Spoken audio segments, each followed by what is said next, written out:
On this episode of Cape Media News, Big Nick's Toy Run 2 delivers toys for Tots to hospitalized kids in need. Cape Cod Makers meet up in Harwich to foster creativity on the Cape, and we take you behind the scenes at the 10th Annual Polar Plunge in Yarmouth. These stories and more, this is Cape Media News.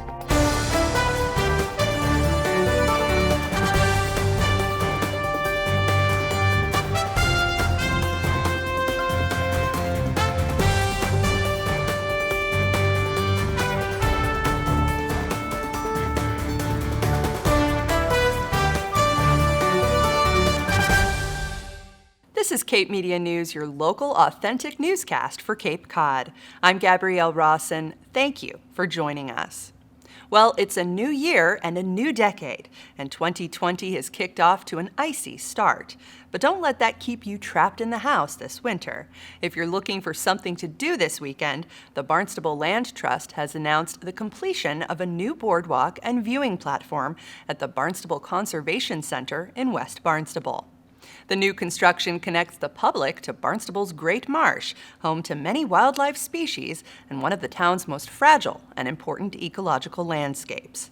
If you'd like to learn more about the Barnstable Land Trust's ongoing construction projects or want to visit their newly designed boardwalk, learn more at www.blt.org.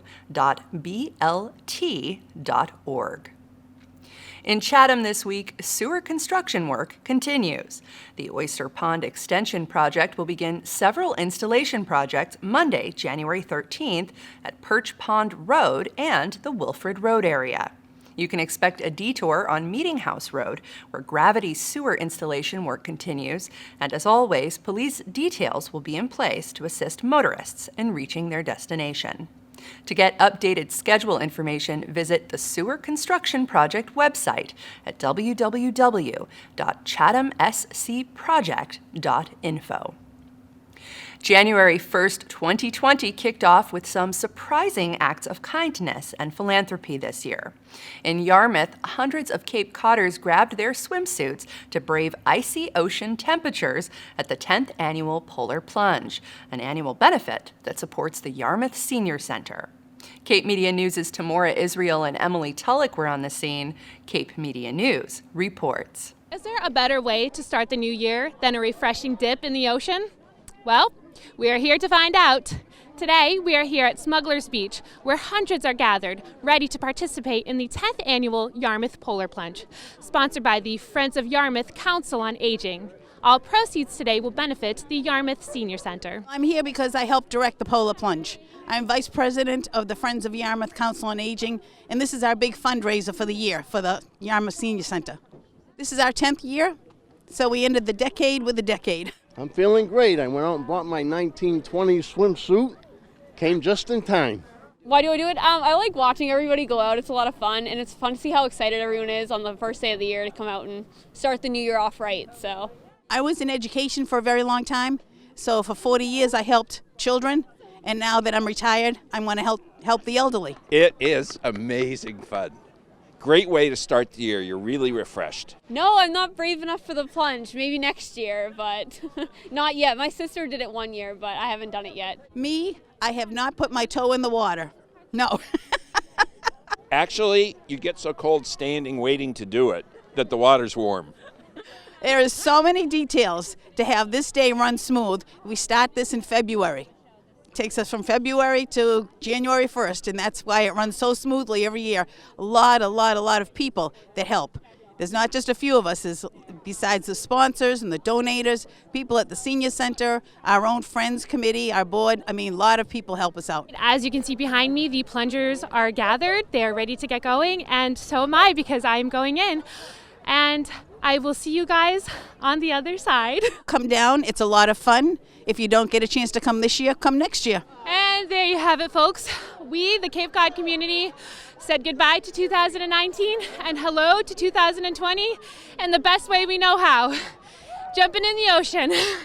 In South Yarmouth for Cape Media News, I'm Emily Tulloch. If you missed this year's Polar Plunge, it's not too late to start thinking ahead for next year. If you can't wait that long, the Massachusetts Law Enforcement Torch Run is holding a polar plunge on March 14th at Red River Beach in Harwich to benefit the Special Olympics. To learn more, visit masstorchrun.org. Big Nick's Christmas Toy Run 2 delivers toys to kids in need.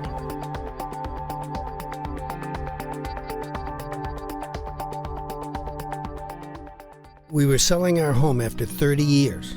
Amazing how much stuff you can collect in your basement over time. So many things we wanted to keep, but even more we had to part with or throw away. As I was sorting through things, I came across an old glass jar of elemental mercury. I didn't even remember where or why I had it hanging around, but I knew I didn't want to throw it in the trash. Elemental mercury, mercury-containing items, and other hazardous materials can accumulate when we don't know what to do with them or how to contain them safely. Elemental mercury is a silver liquid. It is many times stored in glass jars and old containers. Here are some simple do's and don'ts when it comes to elemental mercury. Never dump or dispose elemental mercury or items that contain mercury, like old thermometers, barometers, watch batteries, or CFL bulbs, into the trash. If you find elemental mercury in an old container, always call to have someone remove it for you. Do not try to transport elemental mercury to a hazmat collection facility yourself.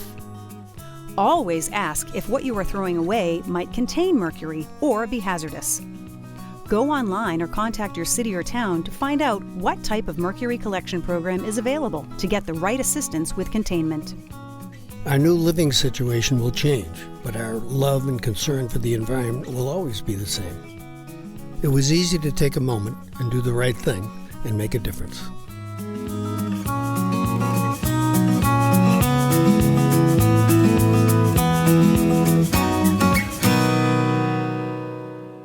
Over the holidays, Cape Media News shared a heartwarming story on our Facebook page about Big Nick's Christmas Toy Run 2, an event that brought veterans, off-duty police officers, motorcyclists, and community members together to deliver toys for tots to kids in need at Cape Cod and Falmouth Hospital. Dressed in their seasonal best, Big Nick's Ride for the Fallen met at police headquarters in Yarmouth. Tamora Israel reports. When you're sick in the hospital, there's no better feeling than knowing people care about you. If you're a sick child, the sight of a new toy brought to you by a group of friendly motorcyclists is even better. Enter Big Nick's Christmas Toy Run, a new venture put on by Big Nick's Ride for the Fallen, a group that raises money for veterans. Today is the second annual Big Nick's Ride for the Fallen Toy Run. So all these bikers who are friends come together every Christmas. This is the second year. We meet here at Yarmouth Police Headquarters. We pick up toys from Toys for Tots. We put them on our motorcycles or in the back of a truck, and we go to Cape Cod Hospital and we give them to the children in the hospital. Under the direction of retired Yarmouth Deputy Police Chief Steve Exaros, veterans, off-duty police officers, motorcyclists, and community members got to enjoy the experience of giving back. I'm here today to bring a little holiday cheer to the kids in the hospital. Today we will put smiles on the faces of children and nurses that are in the hospital at Christmas. Big Nick's Christmas Toy Run is named after Steve Exaros' son, United States Marine Corporal Nicholas G. Exaros, who was killed in a line of duty while serving in Afghanistan in 2009. When my son was killed in Afghanistan 10 years ago, I became a motorcycle rider and for therapy and camaraderie. And so it's been 10 years of doing that.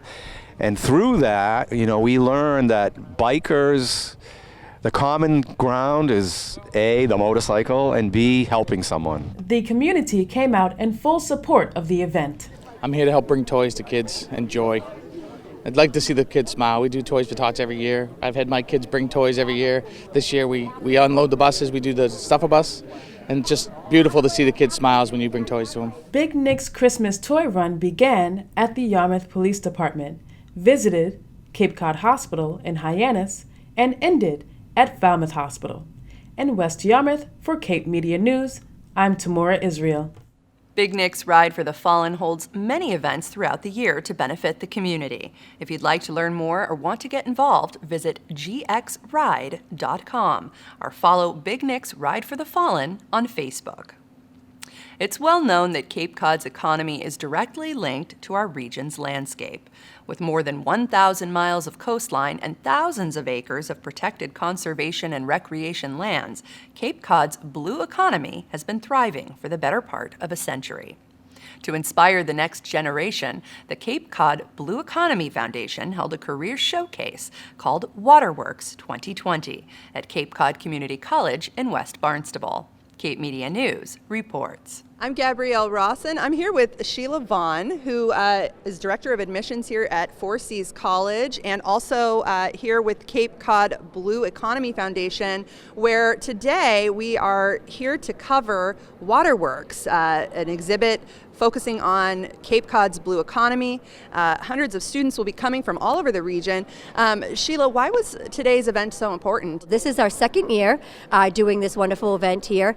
This year we have over 350 students coming from the region, from the different high schools in the area, anywhere from 9th grade to 12th grade. They get to talk to all the different blue economy here on the Cape and off. Over 50 presenters here talking to the students in different presentations. We're super excited to have them here, as the Cape, as you know, is a big marine area.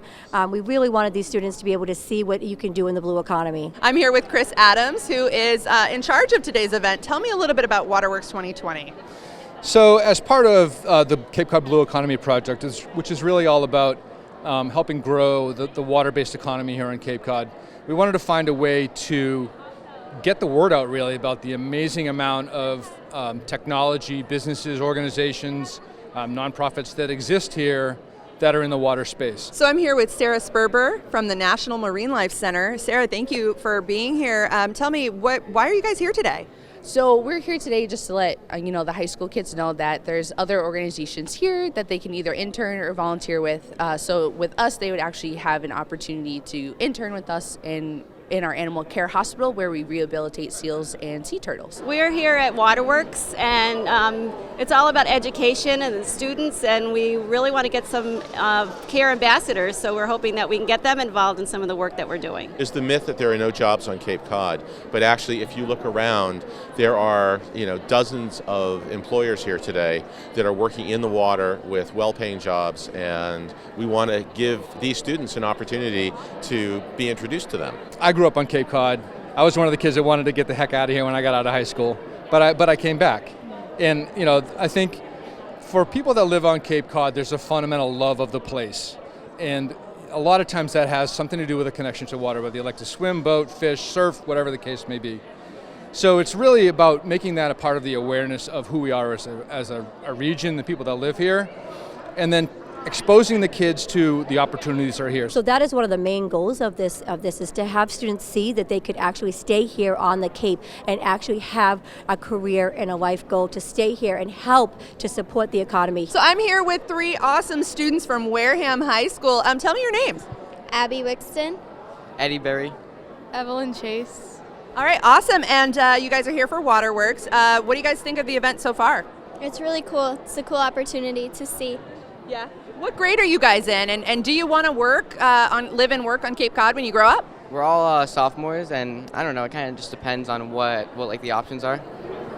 Yeah, I think it'd be pretty fun. I love it. This is my second year here, and the network is like off the charts. You just meet so many people and so many great opportunities that come from it, so it's been a blast. Well, as you can see, Waterworks 2020 is a tremendous success. Lots of students from all over the region behind me here learning about and exploring Cape Cod's blue economy. Reporting from Cape Cod Community College in West Barnstable, I'm Gabrielle Rawson. To learn more about the Cape Cod Blue Economy Foundation or to find an event near you, visit bluecapecod.org. Up next, Cape Cod Makers foster creativity in Harwich.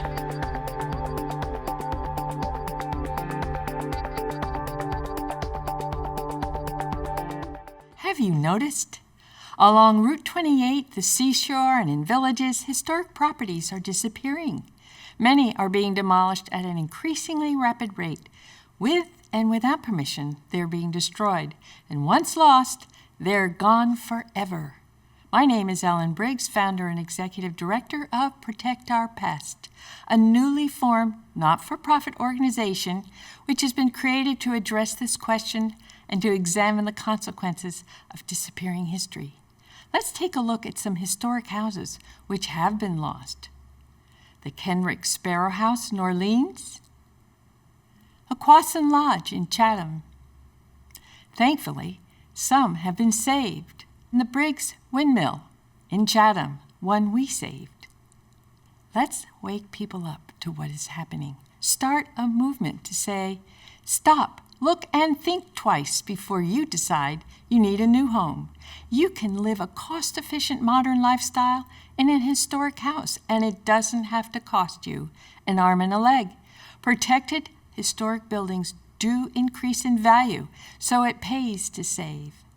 We need a full-length documentary to expose and examine these truths. Protect Our Past is raising money to have Thomas Benna, director of One Big Home, and his colleagues produce a telling film revealing the reality of disappearing history. We need your help. If you care, please contact me, Ellen, at protectourpast.org. Visit our website, protectourpast.org, or find us on social media. We welcome donations which are needed to pay for our documentary. Thank you in advance for caring about saving historic properties, which have always defined the heritage and character of Cape Cod, our home. Welcome back to Cape Media News. I'm Gabrielle Rawson. Well, it's well known that there is a wide array of both artistic and technical talent here on Cape Cod. In Harwich, a group known as the Cape Cod Makers is working to bring these communities together at their Launchpad Makerspace, a collaborative workspace where people can learn to use computers and tools such as soldering irons, 3D printers, laser cutters, and more to design and make almost anything. The Cape Cod Makers met last week in Harwich. Emily Tulloch reports. So it has a laser that tells it when to whack things. So whenever I drive it next to something that's in the striking range, it whacks on its own. Do you like building robots, using 3D printers, or have an unusual computer project you want to work on but lack the access to technology? The Cape Cod Makers Launchpad Makerspace may be the place for you. Created on the principles of community, discovery, and creativity, the Makerspace uses cutting-edge tools while fostering a multidisciplinary approach of combining art and technology for limitless creation. I mean, the Makerspace is like a community workshop, so we sort of have it, so it's like a club. So everybody pools their resources together. So we use that, to purchase tools, to rent this room, and so we sort of have like set hours where people can come in and use the space, if you're a member.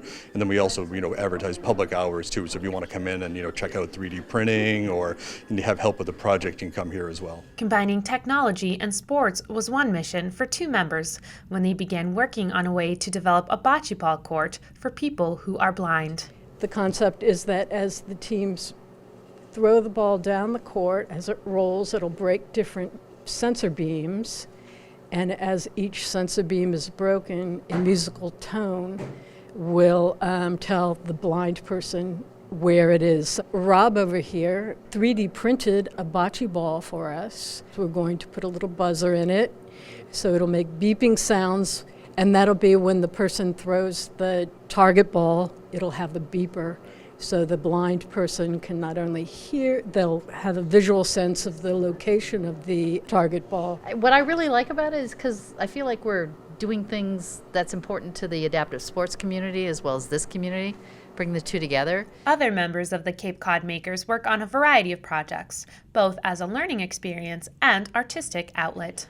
Okay, so this is a programming experiment I've been working on for a number of years. It uses a technique called evolutionary computation, which is the idea of taking concepts we've learned from evolution and using them as a sort of artificial intelligence. What I'm going to do here is more of a experiment. Basically, I basically fed it through Fusion 360 and generated a computer numerically controlled machine program, and then I loaded it into the X-Carve driver, the easel program. It's going to do some pocketing, then it's going to do some back and forth motion with traversing a profile. thinking about what we could do in robotics. I first built this tall machine here, which the idea was that it would march in a parade. But I became aware that if it hits a curb or something, it's going to fall over. Then I noticed the BattleBots TV show, and so I said, well, maybe we can do something with that. So with some money from the group, we built this arena. Then we started building some of the robots. The Cape Cod Makers seek to provide a supportive space for creators who may need help or feedback while they work on projects. This group's benefited me because, one, it allows me to collaborate with other people. Before this, I was working at home by myself. So coming to a place like this, I can talk to people, share ideas, get more ideas, which is extremely useful. At home, I have like a miniature version of the X-Carve, a desktop version, and I'm learning how to use that. And I'm having some problems, so I, come in here and talk to people about, well, what am I doing wrong? And once I master my little machine, then I should be able to move up to that one real easily because they use the same software. Anybody who wants, if you're just interested in learning, that's pretty much the only prerequisite. For more information or ways to get involved, visit capecodmakers.org. In Harwich, for Cape Media News, I'm Emily Tellick. And the Cape Cod Makers are always looking for new members. If you'd like to learn more, you can follow them on Facebook or attend one of their monthly open house events. To learn more, visit capecodmakers.org. Well, that brings this episode for Cape Media News to a close. Please follow us on Facebook, YouTube, and Instagram, and thank you so much for joining us. We'll be back next week with a brand new episode. For Cape Media News, I'm Gabrielle Rawson.